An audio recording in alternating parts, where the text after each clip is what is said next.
what's my function at the museum? I am the curator here, so I oversee the collections, the artifact collections at the museum, and I also do research for the exhibits. I work on loans between our institution and other museums, facilitating those types of transactions, and occasionally help with other day-to-day business.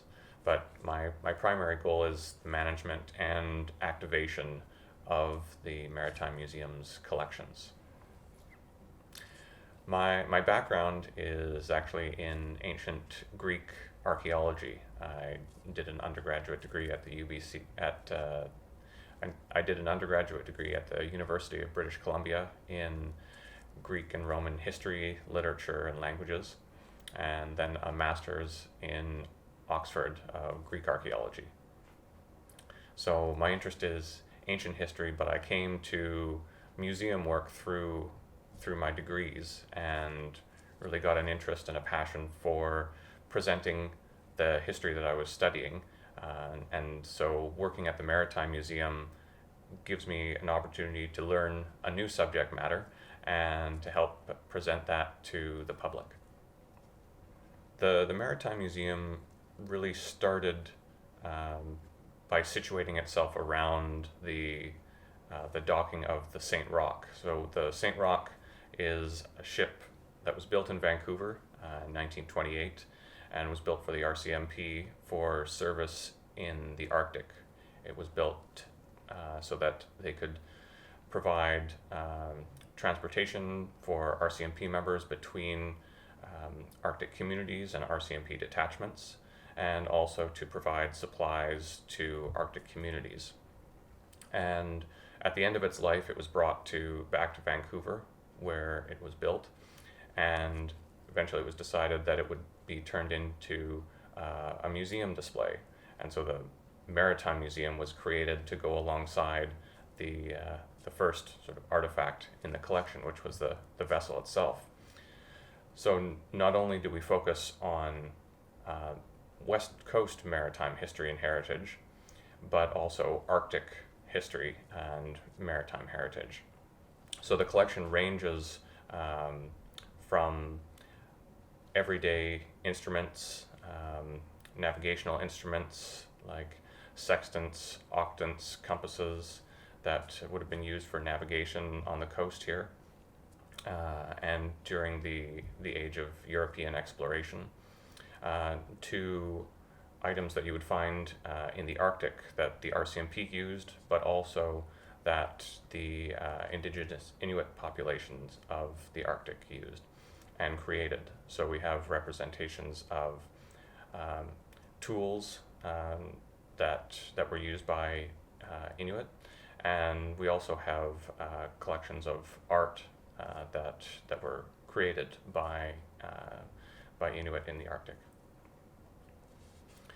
So we also, as many good maritime museums have, it's pretty much essential to have ship models. We have a large collection of ship models that range from small hobbyist models to large 12-foot builder's models that are professionally done and took thousands of hours to complete. The Maritime Museum also has an interesting collection of photographs. We have nearly 125,000 photographs in the forms of prints, slides, negatives, and they range in subject matter as well, showing the different locations of Vancouver through the lens of sort of maritime landscapes to Arctic as well. There's a lot of focus on ships. Many of the ships that came into Vancouver over the past century or so, and even further back, have been photographed by amateur and professional photographers, and over the years those photographs and their copies have been donated to the Maritime Museum. Well, a lot of the Maritime Museum's collections focus on early transport and transportation of shipping goods, but also people. And that was done by some major shipping lines in Vancouver, the Canadian Pacific Railway Steamship Company.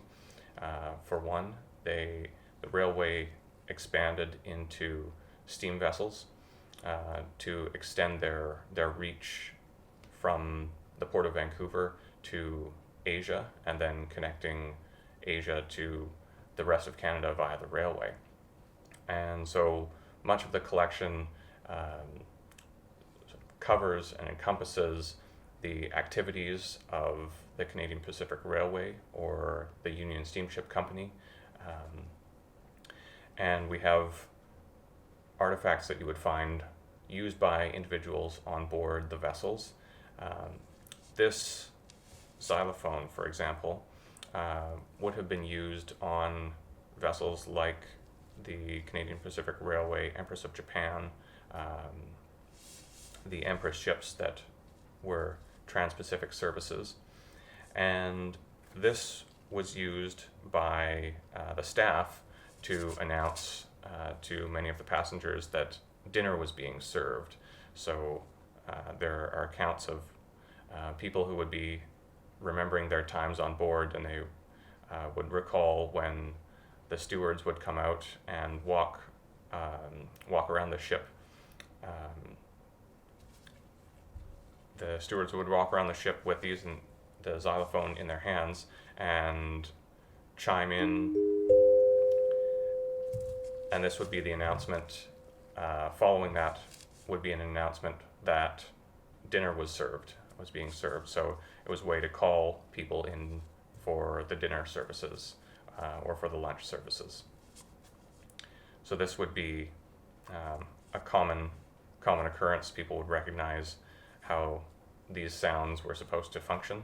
And if you go on BC ferries today, they still use automated chimes. They don't use xylophones and people walking around the decks anymore. But these chimes indicate that there's an announcement that's about to happen. So there's a sort of a continuum of that expectation that ranges back to the early 1900s when these were being used on Canadian Pacific Railway ships. And what about the provenance of that artifact? This one was used specifically on Canadian Pacific Railway's ships, and we don't have the actual ship that it came from, but it was housed in their holdings after the company was no longer running their transportation services for passengers. And then it was donated to the Maritime Museum in the early 90s. Cardena is the name of a Union steamship vessel, and this was the bell that was on board. And the Cardena was in operation from the early 1920s to the early 1950s, and this vessel operated out of Vancouver and would go up the coast, transporting people, but also goods to some of the northern communities along the coast. It would transport salmon from the canneries that were up the coast down to Vancouver, and this was really the Union Steamship Company was one of the precursors to BC ferries. So there's now not so much of a focus on the transportation of goods as there was in this day, but they still operate in the same fashion, transporting people to the various islands and difficult to reach communities along the BC coast. And the Cardena was one of these vessels, and we have not only the bell but a model of the Cardena at the Maritime Museum. So this is the bell from the Cardena, and it would have been used on the ship for various reasons. The use of ship's bells, I believe, goes back to the earliest sort of acknowledgement is the early 1500s, and over the course of history, their primary use has been to signal the different shifts of for crew on board a ship, and typically these shifts would last for 4 hours, and each half hour would be acknowledged by the ringing of a bell. So the first half hour of the shift would be acknowledged by one ring of the bell, and then following that, after the first hour, you would have 2, and all the way up to 8 bells. So when you hear 8 bells, that meant there was time for a shift change. And so that's has been one of the main functions of the bells throughout history on board ships. The bells on ships have also been used to acknowledge significant events, whether it's celebrations or disasters. And they've also been used in some cases in foggy weather, for example. They're used to signal to other ships that one vessel is there, so that they won't have any issues with a collision. So it's really about safety and navigation, and making sure that everything runs in good order on board the ship. So I'll play this bell so you have a sense of what it sounds like.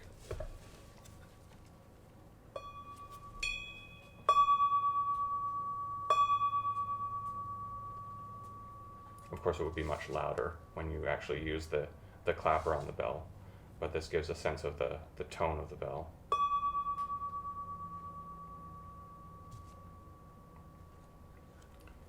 Do you want me to try?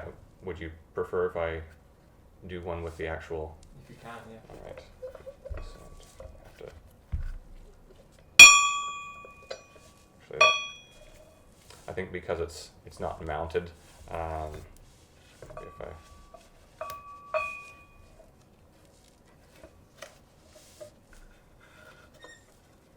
The way it's mounted makes it a bit difficult to, because my hand is going to dampen the sound.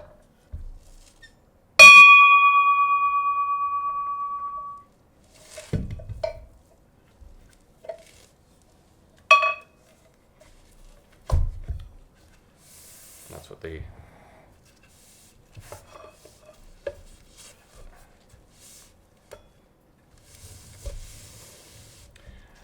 that's what the inside of the bell looks like, and this is the clapper, and you can see it's a bit pockmarked from use over the decades. While this was coming from the ship, the foghorn was used from land to the ship so that they would have knowledge of where land was. So I'll next show you.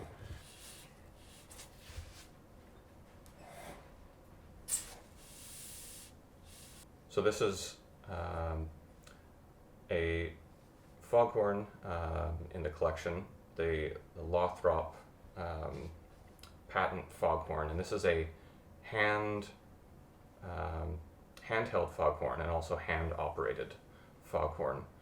That an example of the foghorn was built in Massachusetts in the early 1900s, and this was used to signal to ships where land was, and it was operated by taking this handle and moving it up and down to create airflow through the structure, and it would pass through a membrane, which would cause the air to vibrate, and this is what makes the unique sound of foghorns, the low pitched sound that would travel out to ships. And this particular example, the handle is used to crank the mechanism up and down, but in other examples of these hand cranked foghorns, there would be you would rotate it in a circle. Other ones you would go back and forth, but this one is up and down. And in a lot of the these were used quite early in history. This one is from the early 1900s, and later, when it became more of an automatic function, these were still kept on into the mid 1900s just as backups. One lighthouse keeper's record book, the diary, the logbook of a lighthouse keeper from the Capilano Lighthouse in the Vancouver area, was his wife was complaining about how the foghorn that they had kept breaking down, and they kept having to use one of these handheld foghorns. So it was necessary, when the new technology failed, to have something that was trustworthy.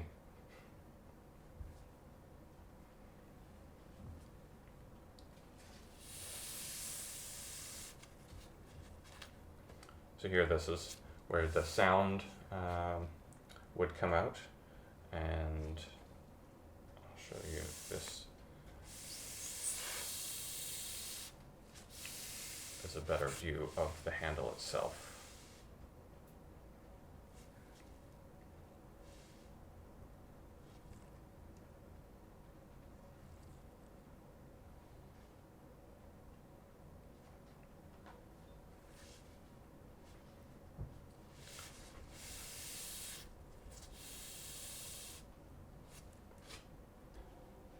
So this large box right here, which looks fairly nondescript, is actually a folding mini organ that was used on board some of the BC Columbia mission boats. And these were boats that went up and down the coast, sort of establishing the teachings of the Columbia Mission Society, which was set up by Reverend John Antle.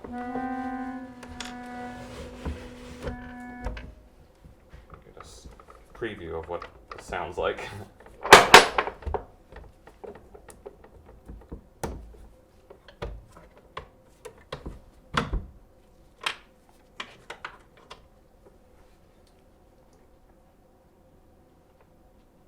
So this portable organ was used by Reverend John Antle as he was spreading the message of the Anglican Church along the BC coast. And I imagine that this would have been used to play hymns that were part of the services. We don't have any of the records of what hymns were played, but this is a good way of transporting something that can carry a tune, and it still carries a tune even over 100 years later. Down below you have foot pedals that would be pressed to create an air pocket, and it works a bit like a bagpipe, and your standard organ is that you create this air, and then it's released when you're playing the keys. So if you press down enough,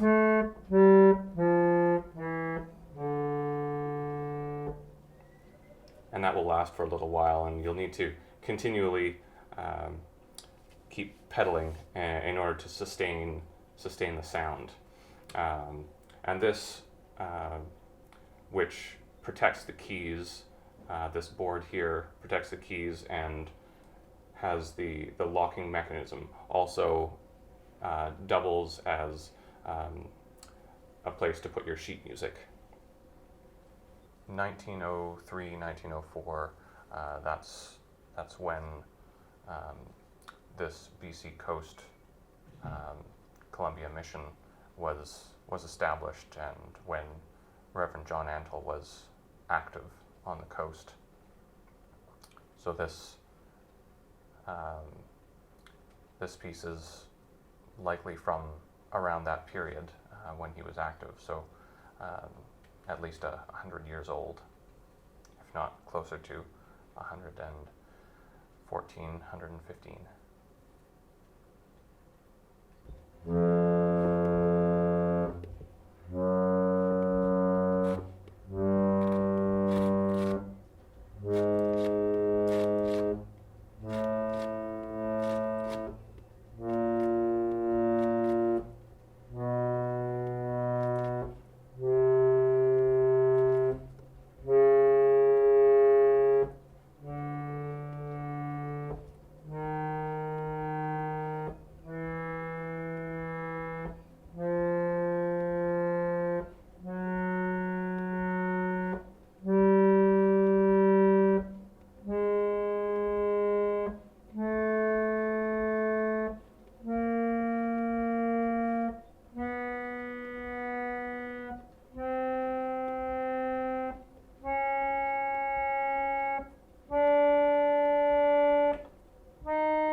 The keys themselves are made out of ivory, and or at least the white keys on this keyboard are made out of ivory. The black keys, which are actually a little bit more brown, are made out of wood. The trade, it would have been common at that point.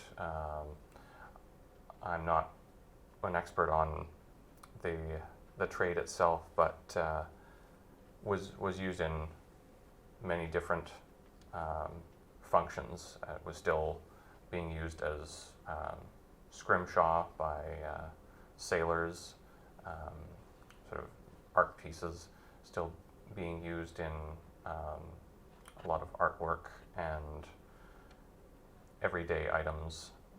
But this, I don't know when the use of ivory stopped on keyboards.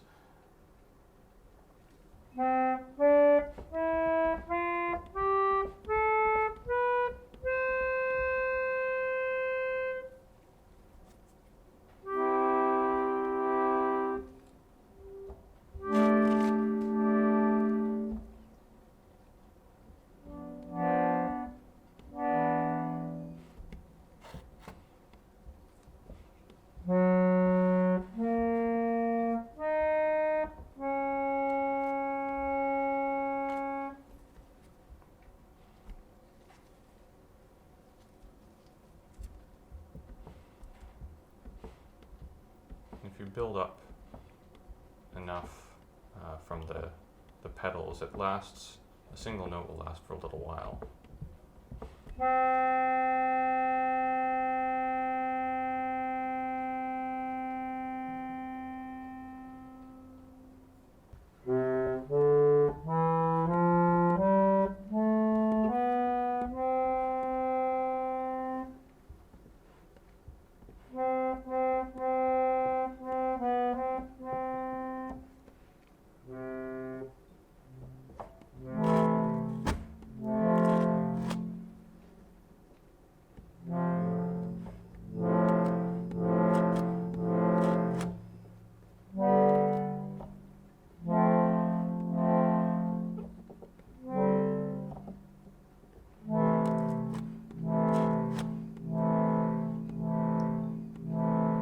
Unlike a standard piano, you can hold a chord as long as you like.